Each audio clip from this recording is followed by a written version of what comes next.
Guys, আজকে আমি তোমাদের সাথে একটা গোপন কথা শেয়ার করছি। চলো বলি। আমি বেরিয়েছিলাম একটু দরকার ছিল রাস্তায়, তো ওখান থেকে দেখো খাবার কিনে নিয়ে চলে এসেছি। খাবারটা কী আছে দেখাই, চলো। এই দেখো, গজা, মিষ্টি গজা, খেতে দারুণ লাগে। বাট আমি চুরি করে খাচ্ছি। কেন জানো? যে কোনো জিনিস চুরি করে করার মজাই আলাদা। যে যাই বলো না কেন, আগে যখন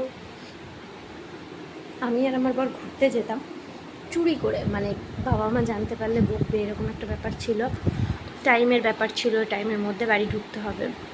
সেটার মজাটা খুবই সুন্দর ছিল সত্যি। এখন যাই ঘুরতে ঠিকই, সেই মজাটা পাই না।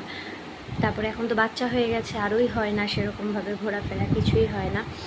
যাই হোক, এখন আমি চুরি করে খাচ্ছিলাম কার থেকে জানো? আমার ছেলের থেকে। দেখলেই খেতে চাইবে, বাট ওকে এত মিষ্টি দেওয়া যাবে না, তাই আমি চুরি করে খাচ্ছিলাম। আবার যদি রেখে দিই পরে খাবো, ছেলে ঘুমিয়ে গেলে, সেটাও পসিবল না, কারণ আমাদের ঘরে প্রচণ্ড পিঁপড়ে, প্রচণ্ড পিঁপড়ে। পিঁপড়েতেই অর্ধেক খেয়ে ফেলবে আমি খাওয়ার আগে, তাই আমি খাচ্ছি বাট চুরি করে। তো এই খাওয়ার মজাটা কিন্তু দারুণ। তো তোমরা কে কীরকম চুরি করে খাবার খাও অবশ্যই কমেন্টে জানিও।